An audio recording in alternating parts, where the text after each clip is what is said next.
سامعین ناظرین السلام علیکم، آداب۔ انفیکشن کنٹرول سوسائٹی کے صحت.net چینل سے آپ کا میزبان ڈاکٹر حسن نواب آپ سے مخاطب ہے۔ صحت کارکن کیسے سیکھیں، کیسے سکھائیں اور کیسے بنیں، کمیونٹی ہیلتھ ورکر کس طرح کا ہونا چاہیے، اس کے بارے میں کچھ معلومات آپ تک پہنچائی جا رہی ہیں۔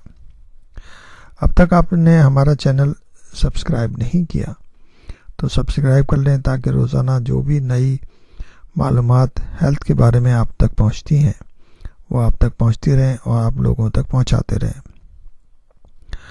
آپ اس نتیجے پر پہنچیں گے کہ اگر یہ سب نہیں تو بیشتر یہی عوامل علاقے میں بچوں کی موت کا باعث بنتے ہیں۔ ممکن ہے کہ آپ کو مزید اسباب بھی ملیں۔ صحت کارکن کی حیثیت سے یا کمیونٹی ہیلتھ ورکر کی حیثیت سے آپ کا کام یہ ہے کہ جتنے اسباب کے حوالے سے بھی آپ لوگوں کو سمجھانے اور کچھ کرنے میں مدد دے سکتے ہیں تو سمجھائیں اور مدد دیں۔ لیکن یاد رکھیں کہ دستوں کی بیماری کی وجہ سے بچوں کو بہت زیادہ اموات کی روک تھام کے لیے صرف بیت الخلاء یعنی کہ ٹوائلٹ کا بنانا، صاف پانی کا انتظام کرنا، نمکول کافی نہیں ہوگا۔ بچوں کے پیدائش میں وقفہ، زمین کا بہتر استعمال اور دولت اور زمین اور اختیارات کا بہتر تقسیم زیادہ اہمیت کا حامل ہے۔ زیادہ تر بیماریاں اور انسانی تکالیف کے اصل اسباب ناعاقبت اندیشی اور لالچ ہے۔ اگر آپ کو اپنے لوگوں کی بہبود سے دلچسپی ہے تو آپ کو انہیں مل جل کر رہنے اور یہ سکھانے میں مدد دینی ہوگی کہ مستقبل کے بارے میں کیسے جانا اور سوچا جاتا ہے۔ معمولی بات پہ لڑائی جھگڑے اور ایک دوسرے سے قطع تعلق کرنا یہ سب سے بڑے مسائل ہیں، اور جس کی وجہ سے لوگ ایک دوسرے سے نفرت کرنے لگتے ہیں اور لڑائی جھگڑوں کی وجہ سے ان کی ساری توانائی ان مسائل کو حل کرنے کے بجائے ان کو مزید پیچیدہ کرنے میں صرف ہو جاتی ہے۔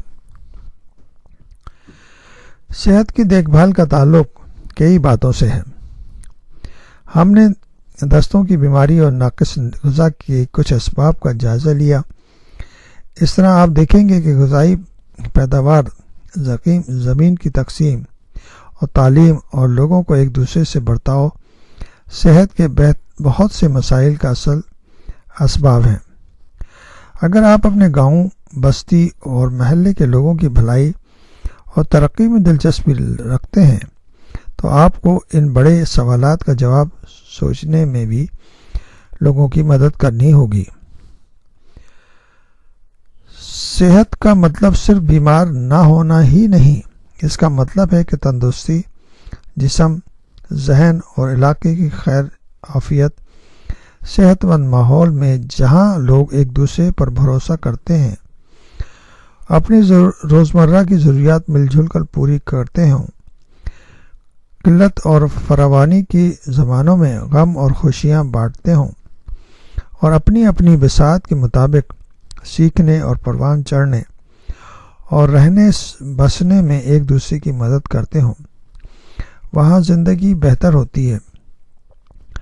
روزمرہ کے مسائل حل کرنے کے لیے جو کچھ آپ کر سکتے ہوں ضرور کریں، لیکن یاد رکھیں کہ آپ کا سب سے اہم کام اپنے علاقے، اپنے گھر، اپنے محلے کو رہنے کے لیے زیادہ صحت بخش اور انسانی لحاظ سے بہتر جگہ بنانا ہے۔ صحت کارکن کمیونٹی ہیلتھ ورکر کی حیثیت سے آپ کی بڑی ذمہ داری ہے کہ آپ کو اپنے کام کا آغاز کہاں سے کرنا چاہیے۔ اپنے علاقے اور آبادی کا اچھی طرح جائزہ لیں، چونکہ آپ اپنی مقامی آبادی میں پلے بڑھے ہیں اور اپنی بستی کے لوگوں کو خوب جانتے ہیں، اس لیے آپ ان کے بیشتر مسائل سے پہلے ہی واقف ہوں گے۔ آپ اندر کی بات جانتے ہیں لیکن پوری صورتحال سے واقف ہونے کے لیے آپ کو کئی طریقوں سے اپنی مقامی آبادی کا بغور جائزہ لینا ہوگا۔ بطور کمیونٹی ہیلتھ ورکر آپ کے تمام افراد کی بھلائی کی فکر ہونی چاہیے، صرف ان کی نہیں جنہیں آپ جانتے ہوں یا آپ کے پاس آئیں۔ اپنے علاقے کے لوگوں کے پاس جائیں، ان کے گھر، کھیت، ملنے جلنے کے مقامات اور اسکولوں میں جائیں، ان کی خوشیوں اور پریشانیوں کو سمجھیں، ان کے ساتھ ان کی عادات کا جائزہ لیں، ان چیزوں کا جو ان کی روزمرہ زندگی میں بہتر صحت کا باعث بنتی ہیں، اور ان چیزوں کا بھی جو بیماریوں کا اور تکلیف کا سبب بنتی ہیں۔ اس سے پہلے آپ اور آپ کے علاقے کے لوگ کوئی سرگرمی یا منصوبہ شروع کریں، آپ کو اس بات کا اچھی طرح جائزہ لینا چاہیے کہ اس کے لیے کن کن چیزوں کی ضرورت ہوگی اور اس کی کامیابی کے کیا امکانات ہیں۔ اس مقصد کے لیے آپ کو ان نکات پر غور کرنا ضروری ہوگا۔ محسوس ضروریات، لوگ جن ضروریات کو اہم ترین سمجھتے ہیں۔ حقیقی ضروریات، وہ اقدامات جو لوگ اپنے مسائل کو پائیدار بنیادوں پر حل کرنے کے لیے کر سکتے ہیں۔ آمادگی، یعنی کہ لوگ جو ہیں فوراً طور پر اس کو کرنے کے لیے تیار ہوں۔ ضروری اقدامات کی منصوبہ بندی اور اس پر عمل کرنے کے لیے رضامند یا تیار ہونا۔ اب دیکھنا یہ کہ وسائل کیا ہیں۔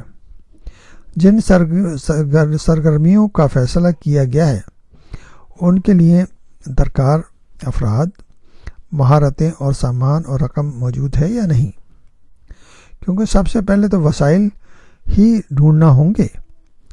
ان سب باتوں کی اہمیت کی ایک سادہ مثال دیکھیں۔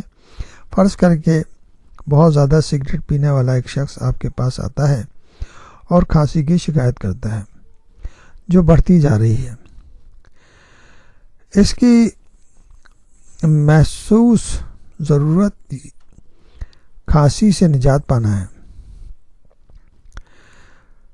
مسئلہ حل کرنے کے لیے آپ کو حقیقی ضرورت سگریٹ نوشی کو چھوڑ دینا ہے یا چھڑوانا ہے۔ کھانسی سے چھٹکارا پانے کے لیے سگریٹ نوشی چھوڑنے پر آمادگی کی ضروری ہوگی، اور اس کے لیے اسے یہ سمجھانا ہوگا کہ اس کی کتنی اہمیت ہے۔ سگریٹ نوشی چھوڑنے میں مدد دینے کا ایک ذریعہ اسے اس کے کنبے کو سگریٹ نوشی سے ہونے والے نقصانات سے متعلق معلومات ہو سکتی ہے۔ یعنی کہ وہ اپنے بچوں سے، اپنے خاندان سے تو محبت کرتا ہے، تو اسے یہ بتانا ہوگا کہ اگر آپ سگریٹ نوشی کریں گے اور اسموکنگ کریں گے اور سگریٹ پئیں گے یا تمباکو نوشی کریں گے تو آپ کی صحت کو تو مسئلہ ہے ہی، آپ کھانسی اور بیماری کا شکار ہوں گے، بلکہ جو بھی آپ کے گھر کے اندر افراد رہتے ہیں وہ بھی اس کا شکار ہوتے ہیں، اور ان میں بھی وہی مسائل پیدا ہوں گے جو آپ کے اندر موجود ہیں۔ تو اس طرح اس کو اپنے خاندان سے اگر محبت ہے تو وہ کوشش یہ کرے گا کہ وہ اس سگریٹ نوشی سے پرہیز کرے اور اپنی صحت کا خیال رکھے۔